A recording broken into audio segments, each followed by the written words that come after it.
जय हिंद दोस्तों, मेरा नाम है अनिरुद्ध और मैं आप सभी का वेलकम करता हूं इंडिया डिकोडेड पर। दोस्तों, आज से लगभग एक हफ्ता पहले डोनाल्ड ट्रंप ने यूरोपियन यूनियन को वार्निंग दी थी कि यदि आपने अमेरिका की ट्रेजरी बॉन्ड्स को डंप करना शुरू किया तो अमेरिका यूरोप के ऊपर बहुत ही बड़े तरीके से रिटेलिएट करेगा। आप यहां पे देख सकते हैं, खबर 22 जनवरी की है, लेकिन दोस्तों it seems like European union ना केवल डोनाल्ड ट्रंप की उन वार्निंग्स को इग्नोर कर रहा है, बल्कि उन्होंने आगे चल कर के अमेरिका की ट्रेजरी बॉन्ड्स को डंप करना शुरू भी कर दिया है। दो बड़ी रिपोर्ट्स हैं जो कि सामने आई हैं। दोस्तों, कल ही की रिपोर्ट सामने आई है, डेनमार्क डैनिश एक पेंशन फंड है, वहां पे उनके द्वारा $100 मिलियन की यूएस ट्रेजरीज को डंप किया गया है। नाउ ये नंबर बहुत ही छोटा है, लेकिन इसके मायने बहुत बड़े हैं। लेकिन दोस्तों, दिस इज नॉट इनफ। अगर आप देखें,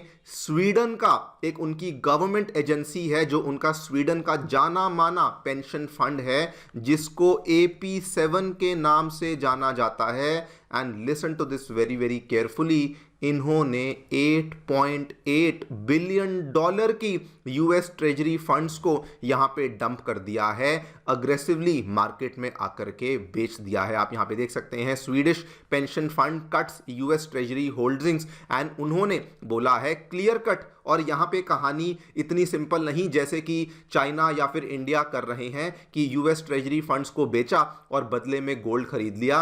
जी नहीं, यहां पे कहानी it is much more complex, because ये लोग यहां पे क्लियर कट बोल रहे हैं कि हमें डोनाल्ड ट्रंप के रूल ऑफ लॉ को लेके कंसर्न्स हैं, हमें डोनाल्ड ट्रंप की पॉलिसीज को लेके कंसर्न्स हैं, और भले यूएस डॉलर्स हमारे लिए इकोनॉमिक सेंस बनाए, लेकिन उसके बावजूद भी हम लोग जो हैं इन यूएस ट्रेजरीज को होल्ड नहीं बल्कि डंप करने वाले हैं। दोनों आंकड़ों को जोड़ लीजिए, $8.8 बिलियन स्वीडन की इस कंपनी ने किया, $100 मिलियन डेनमार्क की इस कंपनी ने किया, एंड दोस्तों टोटल $8.9 बिलियन की ट्रेजरीज को अब यहां पे डंप कर दिया गया है। वैसे तो हम डिटेल में आगे चल करके बातचीत करेंगे, क्या हुआ है, क्यों हुआ है, what are the primary reasons behind this, and more importantly ये भी चर्चा करेंगे कि कैसे जो डी डॉलराइजेशन है it is not limited to BRICS countries, वो अब यूरोपियन यूनियन तक भी पहुंच चुकी है, लेकिन ओवरऑल ये अमेरिका के लिए बहुत ही बड़ा सेटबैक बन जाता है। सबसे पहले तो यूरोपियन यूनियन ने ना केवल डोनाल्ड ट्रंप की वार्निंग्स को इग्नोर किया, बल्कि यूएस ट्रेजरीज को डंप करना भी शुरू कर दिया। अच्छा, जो ये नंबर्स हैं ये भी कोई छोटे मोटे नंबर्स नहीं है। डेनमार्क ने हालांकि मिलियंस में किया, लेकिन स्वीडन ने तो दोस्तों बिलियंस में इन ट्रेजरीज को डंप करना शुरू किया है। एंड जो मैंने पहले भी कहा, डी डॉलराइजेशन जो है it is not limited to Brazil, Russia, India, China. अब दोस्तों उसमें यूरोपियन यूनियन के देश भी एंट्री लेना शुरू कर चुके हैं। आइए बात करेंगे इन सभी चीज़ों के बारे में, क्या हुआ है, क्या क्या इसके मायने हैं। शुरू करते हैं मेरे साथ। मेरा नाम है अनिरुद्ध। यदि आप लोग हमें फॉलो करना चाहते हैं तो दिए गए टेलीग्राम चैनल के माध्यम से, व्हाट्सएप चैनल के माध्यम से ऐसा कर सकते हैं। इसके अलावा यदि आपको हमारा कंटेंट पसंद आता है, अलाइन होते हैं, तो दिए गए QR कोड के माध्यम से हमें कंट्रीब्यूट भी कर सकते हैं। Alright, directly coming to the news, हमें क्या देखने को मिला है। सबसे पहले आपको कुछ हार्ड फैक्ट्स बता देता हूं। यहाँ पे दोस्तों डेनमार्क का एक जाना माना पेंशन फंड है, इसको प्रोनाउंस नहीं कर पाऊंगा, थोड़ा सा कॉम्प्लेक्स नेम है, अकादेमिकेर, इनके द्वारा $100 मिलियन के वर्थ ऑफ यूएस बॉन्ड्स और होल्डिंग्स को डंप कर दिया गया है। And listen to this very very carefully, इन्होंने क्लियर कट बोला कि ये कोई हम लोग हमारे पोर्टफोलियो को रीबैलेंस नहीं कर रहे, मतलब कि जो डिसीजन था ये इकोनॉमिक्स के हिसाब से नहीं लिया गया। इन्होंने एक्सप्लिसिटली अपने मूव को बताया कि ये वाला जो डिसीजन है ये हमने लिया बिकॉज अमेरिका का पॉलिटिकल रिस्क बहुत बढ़ चुका है, रूल ऑफ लॉ को लेके कंसर्न्स आ रहे हैं, and US foreign policy behaviour पे अब हमारा भरोसा नहीं बन पा रहा, जिस वजह से हम लोग ये वाला कदम बेसिकली यहाँ पे ले रहे हैं। उसके बाद दोस्तों स्वीडन का जानी मानी कंपनी AP7, इन्होंने तो बहुत ही बड़े तरीके से डंपिंग को चालू किया है।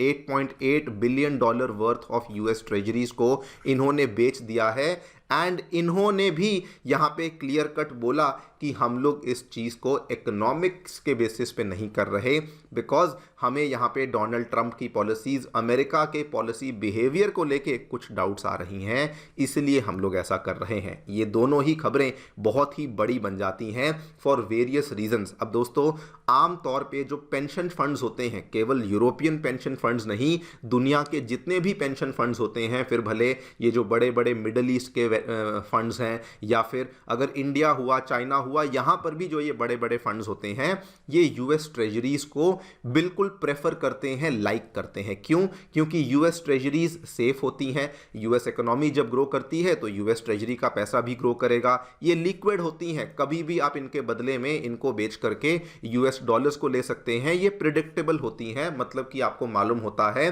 कि ये एक पर्टिकुलर पाथ को फॉलो करेंगी और आपको कुछ ना कुछ रिटर्न ऑन इन्वेस्टमेंट देकर ही जाएंगी। लेकिन अभी क्या हुआ है? अभी एग्जैक्टली उसका उल्टा हुआ है। यहां पर उन्होंने क्लियर कट बोला इकोनॉमिक्स से हमें कोई मतलब नहीं, क्लियर कट पॉलिटिकल यहां पे उन्होंने रीजंस दिए हैं कि जियोपॉलिटिकल इंस्टेबिलिटी है, यूएसए हमारे साथ कोएर्सिव लेवल की डिप्लोमेसी कर रहा है, मतलब कि हमें मैनिपुलेट कर रहा है, और इसीलिए अमेरिका और अमेरिकन इंस्टीट्यूशंस में हमारा जो भरोसा है वो यहां पे खत्म हो रहा है। This is a very very big deal, because दोस्तों अगर आप देखें ऐतिहासिक तौर पे यूरोपियन इंस्टीट्यूशनल्स जो होते हैं, यूरोप के जितने भी ये बड़े बड़े फंड्स होते हैं, इन्होंने कभी भी अमेरिका के एसेट्स को पॉलिटिसाइज नहीं किया है, कभी भी इन्होंने इस तरह के स्टेटमेंट्स भी नहीं दिए थे। लेकिन इस बार स्टेटमेंट्स तो छोड़िए, बल्कि उन्होंने यूएस ट्रेजरीज को डंप करना भी शुरू किया है। This actually breaks a long standing taboo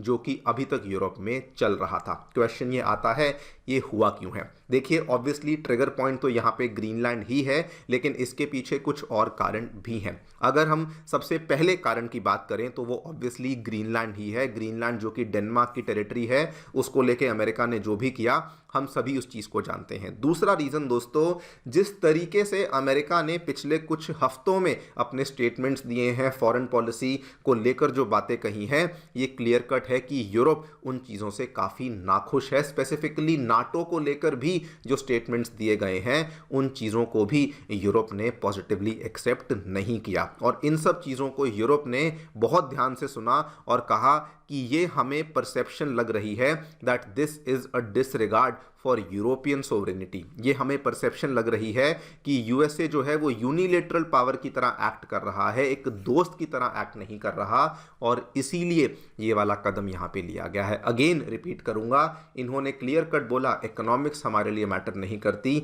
लेकिन इस तरीके से अगर आप चलेंगे तो फिर हम लोग इस चीज़ को फेवर नहीं करेंगे। आप देखिए, इनका स्टेटमेंट बड़ा क्लियर था कि America has crossed the red line, और अगर पॉलिटिकल प्रेशर आप लोग टेरिटरी और सोवरेनिटी के ऊपर लगाना शुरू करेंगे तो उस केस में हमारे फाइनेंशियल एसेट्स जो हैं अब वो न्यूट्रल तरीके से काम नहीं करेंगे। और दोस्तों, ये एक बहुत ही बड़ा सेटबैक है अमेरिका के लिए, बिकॉज अगर आप देखें अभी तक क्या होता था, जो ये डी डॉलराइजेशन के किस्से हम लोग सुनते थे, इनकी बातें करते थे, this was mainly limited to the BRICS countries, जिसमें ब्राज़ील, रशिया, इंडिया, चाइना ही देखने को मिलती थी। और अमेरिका भी इस चीज़ को बोलता था कि चलो कोई बात नहीं, ये वैसे भी हमारे पॉलिटिकल राइवल्स हैं, तो हमें ये चीज़ ऑलमोस्ट एक्सपेक्टेड लाइन्स पर ही हो रही थी। लेकिन अभी ये बहुत ही बड़े लेवल पर चला गया है, जब यूरोपियन यूनियन के पेंशन फंड्स, यूरोपियन यूनियन के अलग अलग फंड्स यूएस ट्रेजरीज को डंप करते हैं।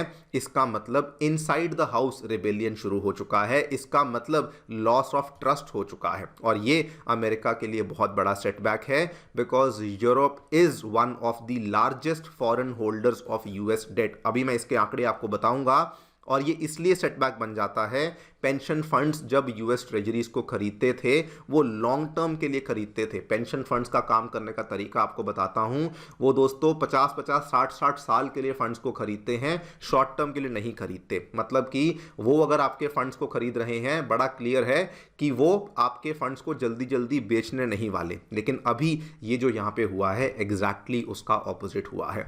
इसका ये भी मायने हैं कि यूएस ट्रेजरीज जो हैं वो अब अपने रिस्क फ्री ऑरा को भी लूज कर रहे हैं, बिकॉज अगर आप देखें जिस तरीके से ये इवेंट्स हुए हैं, घटनाएं हुई हैं, ये क्लियर कट दिखाता है कि the countries are no longer interested. इसके पीछे के कारण क्या है? सबसे बड़ा कारण तो यही है कि यूएस डेट बहुत ज़्यादा बढ़ चुका है, आंकड़ा 38 ट्रिलियन डॉलर्स को क्रॉस कर चुका है, जुरिस्डिक्शन को लेकर रिस्क आ रहा है। यूरोप को अभी तक इस चीज़ से कोई प्रॉब्लम नहीं थी, लेकिन अब यूरोप को समझ आना शुरू हो चुका है कि अगर ये यूएस ट्रेजरीज जो हैं, अल्टीमेटली ये जो एसेट्स हैं ये यूएस के लीगल कंट्रोल में आते हैं और हम लोग उस तरह का रिस्क अब आगे चल करके नहीं लेने वाले हैं। और इसीलिए अब यूएस ट्रेजरीज को डंप करके एक बड़ा मैसेज अमेरिका को दिया गया है कि डॉलर को अगर अब हम लोग एक्सेप्ट करेंगे तो वो पॉलिटिकल शर्तों के साथ आएगा। इन्होंने बोला है कि इवन दो अब हम लोग हमारे एलाइज, आपके एलाइज तो हैं, लेकिन हम लोग आपकी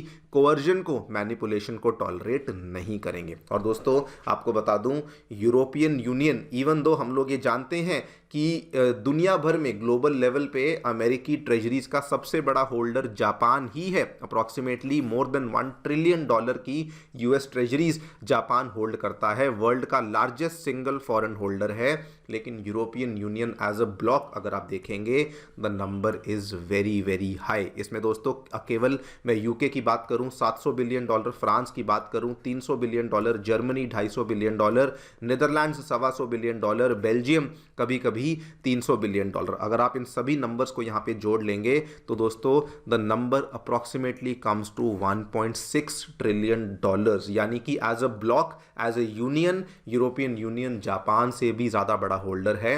और ये जो यहाँ पे चीज़ हुई है, probably this is the beginning, जो कि यूरोप ने करके दिखाया है कि स्वीडन कर सकता है, डेनमार्क कर सकता है, तो हम भी कर सकते हैं। और इसीलिए जो बात मैंने पहले कही कि चाइना के डंप करने से ज़्यादा यूरोप का डंपिंग मैटर करता है, बिकॉज चाइना की डंपिंग तो क्या है, मालूम है, एक्सपेक्टेड थी, ग्रेजुअली होनी ही थी, पॉलिटिकली भी वो कहीं ना कहीं मोटिवेटेड थी। लेकिन यूरोप अगर इस चीज़ को डंप करता है, ये बड़ा ही अमेरिका के लिए झटका बनता है, बिकॉज यूरोप अमेरिका का दोस्त है। यूरोप जो है वो वेस्टर्न कैपिटल को डंप कर रहा है। और इसीलिए ये जो यहाँ पे यूरोप ने किया है, it is not just about size alone, even हालांकि इसका साइज बहुत बड़ा है, लेकिन यूरोप ऐसा करने से एक बहुत बड़ा एग्जाम्पल, एक बहुत बड़ा प्रेसिडेंट है जो कि दुनिया भर के लिए सेट कर रहा है। देखते हैं क्या होता है। अभी तक हम लोग जो भी चीज़ें विटनेस कर रहे हैं, overall it is very very clear कि यूएस डॉलर की दुनिया भर में जो उसकी स्टैंडिंग है